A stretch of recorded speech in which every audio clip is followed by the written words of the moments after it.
Alors, bienvenue à ce deuxième message dans la série La vie de Jésus. Et bien qu'on va parler pendant plusieurs mois de la vie de Jésus, ce dimanche et dimanche prochain, je vais parler d'un personnage qui s'appelle Jean-Baptiste et qui a un rôle important à jouer dans la vie de Jésus parce qu'il apparaît au tout début, avant que Jésus commence son ministère. Et donc aujourd'hui, je vais vous parler de Jean-Baptiste, ça va être le premier message et il y aura une suite la semaine prochaine.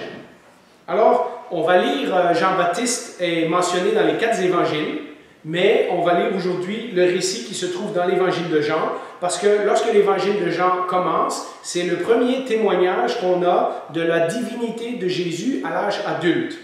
Quand on a regardé Matthieu et Luc dans le temps des fêtes, on a vu que déjà les anges ont annoncé que le Fils de Dieu allait naître. On a vu aussi que Élisabeth a reconnu le bébé dans le ventre de Marie et a dit « Oui, c'est mon Seigneur, c'est mon Sauveur » dans Luc 1, 43. Et puis nous verrons aussi que les rois mages et d'autres vont reconnaître le roi des Juifs ou la naissance miraculeuse. Mais ça, c'est lorsque Jésus était enfant. Maintenant, nous allons parler à l'âge adulte, lorsque Jésus est à la veille de commencer son ministère. La première personne qui témoigne de la divinité de Jésus, c'est Jean-Baptiste. C'est le premier qui va dire « Voici le Messie, voici le Sauveur du monde, voici le Seigneur, voici le Fils de Dieu. » Et comme nous l'avons vu également dans Matthieu 1 et 2, dans Luc 1 et 2, pendant toute la série sur Noël, nous avons vu aussi que toutes les prophéties de l'Ancien Testament témoignent de la venue de Jésus. Et donc nous avons ces deux témoins, l'Ancien Testament et Jean-Baptiste. Et dans pas longtemps, au baptême de Jésus, nous aurons un autre témoignage qui sera le témoignage de Dieu lui-même. Mais donc on commence l'évangile de Jean de cette façon-là. Alors on pourrait dire que conformément à ce qui a été annoncé à Zacharie, vous vous rappelez, lorsque Zacharie était dans le temple, l'ange lui est apparu, lui a dit qu'il allait avoir un bébé et que ce bébé allait être le précurseur du Messie. Eh bien, conformément à ce que l'ange a annoncé à Zacharie, on peut dire que Jean-Baptiste est le dernier prophète de l'Ancien Testament. Mais comme on parle de lui au début de l'évangile de Jean, au début de l'évangile de Marc, au début de l'évangile de Luc et au début de l'évangile de Matthieu, c'est également, on pourrait dire, le premier prédicateur du Nouveau Testament, le premier genre de prédicateur qu'on va rencontrer dans le Nouveau Testament, dans les évangiles. Et voilà ce que nous lisons au verset 19 du chapitre 1 de Jean, et je vais lire le texte, alors je vous invite à écouter. « Voici le témoignage de Jean lorsque les Juifs envoyèrent de Jérusalem des prêtres et des Lévites pour lui demander « Toi, qui es-tu » Il déclara, et sans restriction affirma, « Moi, je ne suis pas le Messie. » Je lis dans la seconde 21. Ils lui demandèrent, « Qui es-tu donc? Es-tu Élie ?» Vous savez que Élie avait été envoyé au ciel dans un chariot de feu, et on supposait qu'Élie allait revenir avant le jour du Seigneur. Et donc il lui demande, est-ce que c'est Élie qui est revenu? Et il dit, « Je ne le suis pas. » Es-tu le prophète? Le prophète, ça c'était le prophète dont Moïse avait parlé il y a très longtemps en disant « Un jour, Dieu va vous envoyer un prophète semblable à moi et vous devrez l'écouter. » Et il répondit « Non. » Ils lui dirent « Qui es-tu alors? Nous devons donner une réponse à ceux qui nous ont envoyés. Que dis-tu de toi-même? » Moi, dit-il, et là il cite une prophétie qui se trouve dans Ésaïe, « Je suis la voix de celui qui crie dans le désert, rendez le chemin du Seigneur droit, comme l'a dit le prophète Ésaïe. » Ceux qui avaient été envoyés étaient des pharisiens. Ils lui posèrent alors encore cette question, « Pourquoi donc baptises-tu si tu n'es ni le Messie, ni Élie, ni le prophète? » Jean leur répondit, « Moi, je baptise d'eau, mais au milieu de vous se trouve quelqu'un que vous ne connaissez pas. Il vient après moi, mais il m'a précédé, et je ne suis pas digne de détacher la courroie de ses sandales. » Cela se passait à Béthanie, de l'autre côté du Jourdain, où Jean baptisait. Alors nous avons cette prophétie, Jean s'associe à cette prophétie d'Ésaïe dans l'Ancien Testament, la voix qui crie dans le désert. Alors on pourrait dire, oh, la voix qui crie dans le désert, c'est que Jean arrive à une période où Israël est dans un désert spirituel. Ils n'ont pas entendu la voix de Dieu depuis 400 ans, et donc spirituellement, les choses ne vont pas tellement bien. Mais je pense qu'il y a plus que ça. Jean vit littéralement dans le désert. nous avons lu, si vous vous en rappelez, à la fin du chapitre 1 de Luc, l'enfant grandissait et se fortifiait en esprit. Il resta dans le désert jusqu'au jour où il se présenta devant Israël. Donc il semble que Jean, déjà depuis un jeune âge, aimait passer du temps dans le désert, et donc la voix de celui qui crie dans le désert est probablement également une allusion littérale à Jean-Baptiste. Il accomplit littéralement la prophétie d'Ésaïe. Il y a quelqu'un qui vient dans le désert de Judée, pour annoncer la venue de Jésus. Alors, pourquoi Jean vit dans le désert? Bien, certainement pour fuir la corruption du temple à Jérusalem. Vous vous rappelez, on a dit que Jean est un véritable prêtre, puisque sa maman est descendante de la famille d'Aaron et son père est descendant de la famille d'Aaron. Jean aurait le droit de devenir, comme son père, un prêtre ou un sacrificateur dans le temple à Jérusalem. Et pourtant, nous ne trouvons pas Jean dans le temple, mais nous le trouvons dans le désert. Eh bien, ce qui se passe déjà depuis le temps d'Alexandre le Grand et ensuite de ça, lorsque les Romains ont conquis la Palestine, c'est qu'au lieu que ce soit des descendants d'Aaron qui soient mis en charge du temple, c'est une famille d'aristocrates de Jérusalem qui a été mis en charge, et ce sont eux qui contrôlent un petit peu tout ce qui se passe dans le temple, et évidemment ils font des compromis avec les Romains, parce que pour garder le contrôle du temple et pour gagner un certain revenu, puisque le temple rapportait de l'argent à ces gens-là, eh bien ils doivent faire des compromis avec les Romains. Et donc, on ne parle pas du tout d'une famille de prêtres légitimes, comme Zacharie, par exemple, le père de Jean-Baptiste, ou comme Jean lui-même, s'il était devenu prêtre. On parle d'une aristocratie qui était corrompue, qui est au service des Romains, et qui dirige le temple, mais qui, d'après la loi de Dieu, n'a pas le droit d'être en charge du temple. Et donc, c'est très probablement une des raisons pourquoi Jean ne veut pas être dans le temple et ne pas s'associer avec ces gens-là. D'ailleurs, c'est ce même groupe de gens qui dirigent le temple contre qui Jésus va être extrêmement virulent plus tard dans ses messages. Il va beaucoup les confronter, beaucoup les attaquer, beaucoup les accuser. Il y a tout un chapitre dans Matthieu, je pense que c'est Matthieu 23, où il n'arrête pas de dire « bande d'hypocrites », mais à tous les versets à peu près. Et donc, Jésus va être, de la même façon que Jean, Jésus va être ouvertement opposé à ces gens-là qui dirigent le système religieux en Israël, mais qui en fait sont en train de détourner Israël de la bonne direction. Donc, Jean aurait pu être au temple, mais voilà que Jean-Baptiste choisit de passer les 30 premières années de sa vie dans le désert de Judée. Il est habillé comme Élie. Si vous lisez l'histoire similaire dans Matthieu chapitre 3 au verset 4, vous voyez qu'il est habillé avec des vêtements de peau de chameau et il mange du miel et des sauterelles, etc. Mais il accomplit aussi le rôle d'Élie, tel que Ésaïe et Malachie l'ont annoncé. Et son rôle, c'est de préparer la venue du Messie, ou dans l'esprit d'Élie, de ramener le cœur des gens vers Dieu. Vous lirez, je l'ai mis dans mes notes, cette prophétie se trouve dans Ésaïe chapitre 40, verset 3, et dans Malachie chapitre 3, versets 23 et 24. Alors, certains poseront la question pourquoi dans le texte Jean-Baptiste dit qu'il n'est pas Élie et plus tard Jésus dira qu'il est Élie. Eh bien, je pense que l'explication est très simple. Lorsque les pharisiens lui demandent est-ce qu'il est Élie, il sait que dans leur tête, eux, ils imaginent Élie qui n'est pas mort puisqu'il est monté au ciel dans un chariot de feu et ils pensent que c'est Élie qui s'est réincarné sur terre. Mais dans les prophéties, vous verrez que celui qui vient dans l'esprit d'Élie. C'est-à-dire qu'il vient avec le même genre d'attitude, le même genre de message que le prophète Élie. Et Jésus dira, oui, dans ce sens-là, Jean-Baptiste était le Élie qui doit venir avant d'annoncer le Messie. Et donc, il n'y a pas de controverse là. Il y a une explication toute simple.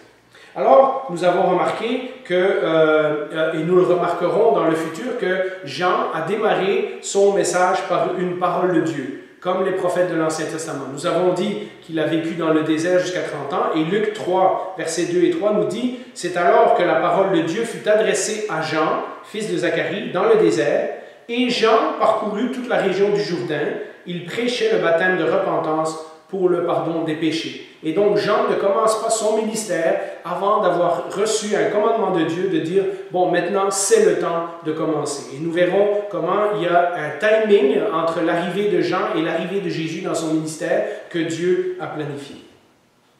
Alors la question de qui est Jean, on l'a posée et on va voir plus tard ce que Jésus va dire de lui. Mais quel est le message? Quel est le message que Jean est en train de prêcher? Eh bien, j'ai divisé ça en 3 points. Et la première chose qu'on pourrait résumer dans le message de Jean, c'est que le Messie est arrivé. En effet, il vient annoncer la venue de Jésus et donc c'est normal qu'on trouve ça dans son message. Dans Matthieu 3, verset 5, ça nous dit « Les habitants de Jérusalem, de toute la Judée et de toute la région du Jourdain se rendaient vers lui. » Donc, c'est un prédicateur populaire. Et si on calcule à peu près Béthanie, près du Jourdain, ce n'est pas Béthanie où habitaient Marthe, Marie et Lazare, c'est une autre Béthanie, c'est à environ une quinzaine de kilomètres de Jérusalem. Ce qui veut dire que pour faire l'aller-retour jusque chez Jean, c'est 30 kilomètres à pied. Donc les gens partent de Jérusalem et vont dans le désert pour rencontrer ce prédicateur, pour se faire baptiser par lui. On peut donc dire qu'il y a quelque chose d'efficace, il y a quelque chose qui attire les gens dans le message de Jean. Il ressemble, on l'a vu, il est habillé comme Élie, et il mange des sauterelles, etc. Quand vous lirez certaines des choses que Jean-Baptiste disait aux pharisiens et à d'autres, vous verrez qu'il parle comme les prophètes de l'Ancien Testament. Il est assez direct, il dit aux gens, arrêtez de perdre votre temps et repentez-vous parce que le royaume de Dieu arrive tout près. Et étonnamment, donc, malgré qu'il est loin et malgré qu'il prêche un message assez dur, il attire les foules à lui. On peut penser que parce qu'il est d'une famille de prêtres, il est connu parmi les prêtres, puisque nous apprendrons que des prêtres et des gens de Jérusalem du système religieux venaient aussi se faire baptiser par Jean. Certainement, comme Zacharie, son père, a eu une annonce dans le temple d'un ange et qu'il a été muet pendant 9 mois et que Jean-Baptiste est né alors que ses parents étaient très âgés, on peut supposer que dans les familles de prêtres et dans l'entourage de prêtres, on a entendu parler de cette histoire-là. Et donc, lorsqu'on parle du nom de Jean, le fils de Zacharie, il a déjà une certaine... on se rappelle de ce qui s'est passé lors de sa naissance et il a une certaine réputation. Et puis, Jésus a dit lui-même que parmi tous les hommes qui ont vécu jusque-là, Jean-Baptiste est le plus grand. Nous lisons ça dans Matthieu 11, versets 9 à 11. Jésus pose la question aux gens, « Qu'êtes-vous donc allés voir? Un prophète? Oui, je vous le dis, et plus qu'un prophète, car c'est celui à propos duquel il est écrit, « Voici, j'envoie mon messager devant toi pour te préparer le chemin. » Je vous le dis en vérité, parmi ceux qui sont nés de femmes, il n'est venu personne de plus grand que Jean-Baptiste. Cependant, le plus petit dans le royaume des cieux est plus grand que lui. Et donc Jésus dit jusque-là, le personnage le plus grand qui a jamais existé, c'est Jean-Baptiste. Et même, il l'appelle un prophète, ce qui est exceptionnel, si on compte que depuis 400 ans, donc depuis le prophète Malachie, Dieu n'a pas parlé, Dieu n'a pas envoyé de prophète. Et donc, les gens viennent à lui, ils entendent son message, et ils veulent savoir s'il est le Messie ou si lui-même pense qu'il est le Messie. Dans Luc 3, verset 15, ça nous dit « Le peuple était dans l'attente, et tous se demandaient en eux-mêmes si Jean n'était pas le Messie. » Le message de Jean, c'est que le Messie est arrivé, oui, mais le Messie, ce n'est pas moi. Celui qui vient après moi, nous dit le texte, est plus important que moi, et je ne suis même pas digne de délier la sangle de ses sandales. Et ça, c'était le travail d'un esclave. Donc Jean est en train de dire, moi, je ne mérite même pas de me mettre à genoux devant lui pour détacher ses sandales. Alors vous voyez comment Jean se considère. Non seulement il n'est pas le Messie, mais en plus il considère qu'il n'est pas important du tout. Il est moins important qu'un esclave. Nous verrons même plus tard, peut-être la semaine prochaine, au verset 35, que lorsque des disciples de Jean se demandent est-ce qu'ils doivent rester avec lui ou suivre Jésus, il dit non, suivez Jésus, c'est lui qui est important de suivre. Et donc, vous voyez, il ne cherche même pas la réputation, il ne cherche même pas des disciples, il ne cherche pas l'honneur, il ne cherche pas d'avoir un poste particulier. Et voilà quel genre de personne Dieu a choisi pour annoncer la venue de Jésus. Celui qui annonce le Messie. Alors vous me direz, pourquoi annoncer la venue du Messie? Eh bien, rappelez-vous que le Messie est le roi des rois, le Seigneur des seigneurs. Le Messie, c'est l'envoyé de Dieu qui vient pour rétablir le royaume de Dieu sur la terre. Et donc, un roi à l'époque n'arrivait pas à l'improviste dans une ville. Il y avait un messager qu'on appelait parfois un héros.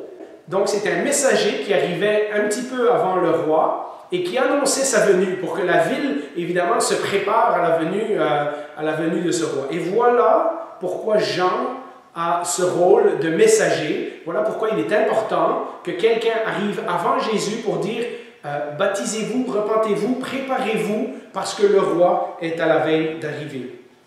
Jean est ce messager qui vient au nom du Seigneur, comme on l'a dit, mais quand le roi est arrivé, on n'a plus besoin du messager. Le messager a fait son travail et le messager disparaît. Et c'est exactement ce qui va arriver à Jean. Alors j'ai essayé de regarder toute cette histoire et voir qu'est-ce que ça pouvait nous enseigner aujourd'hui. Évidemment, comme je l'ai dit la dernière fois, nous ne sommes pas le sauveur du monde, nous ne sommes ni Jean-Baptiste ni Jésus, mais nous voyons dans leur vie des principes qui sont encore en application dans notre vie chrétienne aujourd'hui. Et donc, j'ai appelé ça un peu des rappels, j'aurais pu dire des principes, et j'aimerais, en résumé de ce passage et de ce point qu'on vient de lire, vous laisser ça comme réflexion. Comme Jean, et comme tout l'Ancien Testament avant lui, nous annonçons encore aujourd'hui, lorsque nous prêchons l'Évangile, lorsque nous parlons de Dieu ou de Jésus à nos amis, lorsque nous partageons le fait que nous sommes chrétiens, lorsque nous annonçons la bonne nouvelle, nous annonçons que le monde s'en va à sa ruine. Lorsqu'on explique aux gens, on leur dit « Écoute, tu as des péchés, tu as des problèmes, etc. etc. » Et nous, on a une solution, on a un message qu'on veut te présenter. Nous disons au monde qui s'en vont dans une mauvaise direction. Mais que Jésus est venu pour nous sauver. Et il est venu pour nous sauver de nos péchés, et il est venu pour nous sauver de la séparation de Dieu pour l'éternité.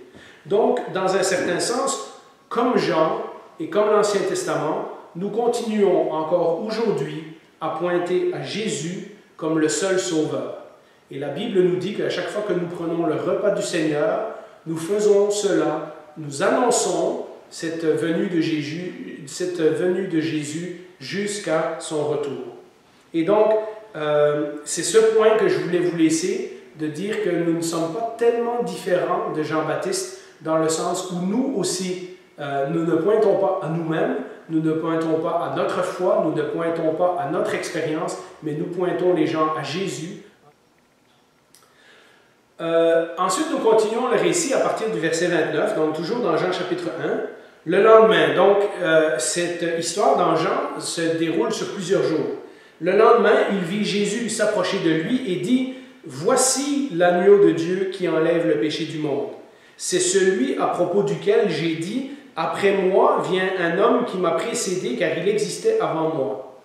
Pour ma part, je ne le connaissais pas, mais c'est afin de le faire connaître à Israël que je suis venu baptiser d'eau. » Jean rendit aussi ce témoignage « J'ai vu l'Esprit descendre du ciel comme une colombe et s'arrêter sur lui. Mais je ne le connaissais pas. Mais celui qui m'a envoyé baptiser d'eau m'a dit « Celui sur qui tu verras l'Esprit descendre et s'arrêter, c'est lui qui baptise du Saint-Esprit. Et moi j'ai vu et j'atteste qu'il est le Fils de Dieu. » Alors ce passage peut sembler un petit peu compliqué, mais ce que ça veut dire, c'est que la première journée, c'est la journée où où Jésus est venu se faire baptiser par Jean, mais j'en reparlerai dans quelques semaines. Et donc, Jean-Baptiste est né environ 6 mois avant Jésus. Et dans les 30 premières années que Jean-Baptiste attendait dans le désert avant de commencer son ministère, et Marc 1,4 nous dit qu'il est apparu devant Israël, donc ça veut dire qu'il il ne faisait pas de ministère avant, il n'était pas connu avant. Eh bien, dans les mêmes 30 années, Jésus aussi est en train de grandir à Nazareth et d'attendre que son ministère commence. Et donc, lorsque nous avons ce chapitre 1 de Jean qui commence, et ce sera la même chose dans Matthieu, Marc et Luc, lorsque nous avons le début du ministère de Jésus, nous avons Jean-Baptiste qui apparaît quelques mois avant pour annoncer sa venue. Et donc, nous voyons là le timing, comment Dieu prépare ces deux personnages à arriver en même temps. Il connaît, Jean-Baptiste, connaît des choses sur Jésus depuis sa naissance, puisque c'est son cousin, c'est un membre de sa famille. Il a probablement entendu, on ne sait pas s'ils se sont côtoyés quand ils étaient plus jeunes, mais certainement Jean-Baptiste a entendu parler de la naissance de Jésus. Ses parents lui ont raconté certainement tout le miracle de sa naissance à lui, mais également la naissance de son cousin qui est l'enfant envoyé par Dieu. Il connaît des choses sur Jésus. Mais c'est lorsque les deux se rencontrent et que le Saint-Esprit descend sur Jésus sous la forme d'une colombe, et comme je vous l'ai dit, on va en parler dans quelques semaines, c'est à ce moment-là que Jean reconnaît que ce Jésus qu'il a devant lui, ça c'est le signe que Dieu a envoyé pour confirmer que Jésus est véritablement le Messie, que Jésus est véritablement l'agneau de Dieu, comme il dit, et c'est à ce moment-là qu'il reconnaît l'importance de Jésus, on pourrait dire. Et maintenant, le texte nous a dit, il va rendre ce témoignage. Dieu a envoyé quelqu'un, l'agneau de Dieu, pour enlever le péché du monde. Et cela m'amène au deuxième point du message de Jean. Le premier, c'était que le Messie est arrivé. Le deuxième, évidemment, c'est repentez-vous. Hein, repentez-vous parce que le royaume de Dieu approche. Le fait que les évangiles, et évangile ça veut dire bonne nouvelle, et le fait que tout le Nouveau Testament nous présente la bonne nouvelle, ça veut dire également qu'il y a une mauvaise nouvelle. On ne présente pas une bonne nouvelle si les choses ne vont pas mal avant. Le peuple d'Israël est un triste exemple de tout ce qui va mal. Ce sont des gens qui ont tout eu et qui, encore au temps de Jésus, n'ont pas compris grand-chose. Regardez un exemple. Ils ont eu les promesses depuis Abraham. Ils ont eu la libération de l'esclavage d'Égypte. Ils ont eu la loi de Moïse, où Moïse est descendu directement de la montagne avec la loi inscrite par le doigt de Dieu. Ils ont eu le pays promis que Dieu avait promis à leurs ancêtres. Ils ont eu la présence de Dieu dans le tabernacle. Ensuite, ils ont eu des grands rois comme David et Salomon. Ensuite, ils ont eu le temple de Salomon. Et ils ont eu tous les prophètes qui sont venus leur rappeler fois après fois d'obéir à la loi de Dieu. Et malgré tout, au temps de Jésus, on voit que ces gens-là ne sont pas plus proches de comprendre qui est Jésus que n'importe qui d'autre. Et on rencontre donc, et on va le voir au travers de toute la série La vie de Jésus, on va rencontrer dans les évangiles, et on les rencontre déjà ici, un certain nombre de gens qui vont rejeter Jésus ou qui vont être désintéressés. Et comme je l'ai déjà dit, lorsqu'on est désintéressé, à un moment donné, notre indifférence se transforme en haine ou en révolte. Ces gens-là, ce sont les Juifs, que le verset 19 nous dit, les Juifs envoyaient de Jérusalem des prêtres et des Lévites. Donc Jérusalem, c'est la capitale religieuse, c'est là qu'il y a le temple, et il y a le Sanhédrin. Lorsque Jean parle des Juifs, en général, il parle des Juifs non pas comme une nationalité, mais comme les Juifs qui sont en charge du système religieux à Jérusalem. Et donc c'est le Sanhédrin et toutes ces familles d'aristocrates qui dirigent le temple, et ils envoient donc des gens questionner Jean-Baptiste. Et nous voyons déjà que les premiers opposants de Jésus seront ces gens-là. Ce sont les mêmes gens avec qui Jésus va se chicaner pendant tout son ministère. Et la vraie raison de leur rejet, c'est la même raison que les gens rejettent l'Évangile aujourd'hui, c'est le péché qui habite le cœur humain. Et c'est ce péché qui sépare les gens de Dieu. Et Jean donc arrive avec ce message de repentance. Repentez-vous. Jean les encourage à se repentir et à se préparer à la venue du Messie, parce qu'il y a un événement majeur dans l'histoire de l'humanité qui est en train de se produire, et ces gens-là ne seront pas prêts s'ils ne se tournent pas sincèrement vers Dieu. Mais la repentance n'est pas un message que nous aimons entendre. Comme les gens de ce temps-là ne l'aimaient pas plus, eh bien, nous n'aimons toujours pas entendre parler de repentance aujourd'hui, parce que ça implique que nous sommes dans la mauvaise direction. Et ça implique que nous devons faire des changements avec notre vie. Et pourtant, malgré que c'est le message qu'on n'aime pas entendre, si nous sommes en train de nous diriger vers un mur, c'est exactement le message que nous avons besoin d'entendre. Et Jean dit à ces gens-là, et on le lira dans Matthieu un peu plus tard, « Sachez que le royaume de Dieu approche, le Messie est arrivé, mais si vous rejetez cela, vous attirez un jugement sur vous. Le royaume de Dieu est très proche, mais son rejet entraînera votre destruction. » Et nous savons ce qui va arriver, c'est qu'une partie du peuple juif, une partie des dirigeants juifs de la nation juive vont rejeter Jésus et ça finira par la destruction du temple et la destruction de Jérusalem et la dispersion des Juifs partout sur la terre. Et donc, il y a un jugement très réel et très physique qui s'en vient pour le peuple d'Israël à ce moment-là. Et quand nous avons parlé du jugement, nous avons parlé également que ça, c'était une image du jugement qui attend tout le monde à la fin des temps. Et donc, Jean dit que si on rejette la venue de Jésus et si on rejette le message de Jésus, on s'expose à la destruction. Tout ce qu'on a essayé de bâtir, tout ce qu'on a essayé de construire va servir absolument à rien. Ça va être également tout le message de Jésus. Vous vous rappelez quand on a parlé des paraboles en long et en large, on a dit que Jésus disait que c'était maintenant le moment de mettre en pratique la parole parce qu'un jour, il est trop tard. Jésus racontera d'ailleurs au sujet de ces dirigeants, ces mêmes personnes qui se sont opposées à Jean, mais qui vont aussi s'opposer à Jésus plus tard. Dans Matthieu 11, versets 17 à 19, nous avons cette petite parabole dont nous avons parlé il y a quelques années. Jésus est en train de dire qu'on vous présente l'évangile d'une façon ou qu'on vous présente l'évangile de l'autre façon, vous n'êtes jamais content, vous cherchez juste à le rejeter. Et il raconte cette parabole des petits-enfants qui disent « Nous vous avons joué de la flûte et vous n'avez pas dansé. Nous avons chanté des complaintes et vous ne vous êtes pas lamenté. Car Jean est venu ne mangeant ni ne buvant et ils disent « Il a un démon. » Donc Jean était très austère comme personne. Et alors les pharisiens, les gens qui s'opposent à lui disent « Bon, il a un démon, il est fou ou quoi. » Et le Fils de l'homme est venu en mangeant et en buvant. Donc, Jésus est complètement différent de Jean, et ils disent, c'est un mangeur et un buveur, et un ami des publicains et des gens de mauvaise vie.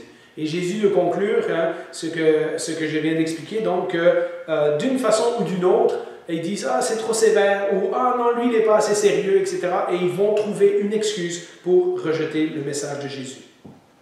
Et cela m'amène un peu à la conclusion pour aujourd'hui, et un deuxième rappel, ou un deuxième principe que je veux vous laisser. Et de nouveau, c'est tiré du message que nous venons de voir. Lorsque nous, aujourd'hui, nous annonçons la bonne nouvelle, lorsque nous parlons de Jésus à nos amis, nous impliquons automatiquement qu'il y a une mauvaise nouvelle. C'est peut-être une des raisons justement pourquoi les gens n'aiment pas entendre ce message. Et pour être fidèles au message de Jésus, nous ne pouvons pas ignorer de prévenir ceux qui refusent consciemment de suivre Jésus. Nous ne pouvons pas présenter un évangile dilué, un évangile bonbon qui dit « Ah, t'inquiète pas, Jésus aime tout le monde, vous allez tous aller au ciel. » Ce n'est pas ce que la Bible nous dit. Mais sachons que si nous présentons fidèlement le message de Jésus, en parlant du péché, en parlant de la repentance et toutes ces choses-là, comme Jean et comme Jésus, nous attirerons peut-être contre nous une certaine opposition. Il y a des gens qui vont se retourner contre nous, il y a des gens qui vont nous rejeter, il y a des gens qui ne voudront plus être amis avec nous, il y a certains des membres de notre famille qui vont trouver toutes sortes de raisons pour dire qu'on est tombé dans un groupe sectaire, dans une religion, que c'est bon pour nous mais pas pour eux, etc. etc. Donc sachons que ce qui nous arrive est similaire à ce qui est arrivé à Jean et à Jésus et nous ne devrions pas nous étonner.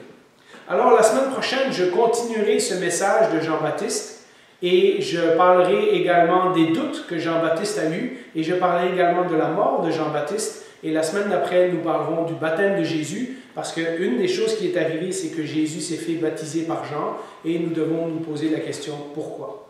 Alors, en conclusion, je vous invite à un mot de prière. Bien Seigneur, aujourd'hui pour nous, 2000 ans plus tard, nous savons que le Messie est arrivé puisque nous avons lu cette histoire dans ta parole. Mais nous avons parfois oublié que le message qui vient avec est le message de repentance. Pour certains d'entre nous, nous t'avons accepté comme Seigneur et Sauveur et nous avons rejeté notre vie d'autrefois et nous avons confié notre vie à ton Saint-Esprit pour nous guider, pour nous transformer, pour nous changer de vie. Mais parfois, régulièrement dans notre vie de chrétien, nous avons encore besoin de nous rappeler le chemin parcouru, de nous repentir de certaines fautes, de préparer nos cœurs et de préparer nos vies à te suivre plus fidèlement. Alors Seigneur, si le message d'aujourd'hui a quelque chose à nous enseigner, c'est que oui, le message de la repentance est bon pour nous en premier. Mais également, le message de la repentance fait partie de la bonne nouvelle de Jésus que nous prêchons et que nous annonçons à ceux qui nous entourent. Aide-nous, lorsque nous partageons notre foi, à être fidèles à ce message, même si cela va entraîner parfois une opposition de certaines personnes contre nous. Nous ne sommes pas différents de toi, nous ne sommes pas différents de Jean, nous ne sommes pas différents des prophètes de l'Ancien Testament. Lorsque nous voulons être fidèles, nous serons persécutés, nous le savons, tu nous l'as prévu. Alors Seigneur, que ces paroles puissent nous encourager, nous motiver, nous rapprocher de toi pendant cette semaine. Au nom de Jésus, nous te prions. Amen.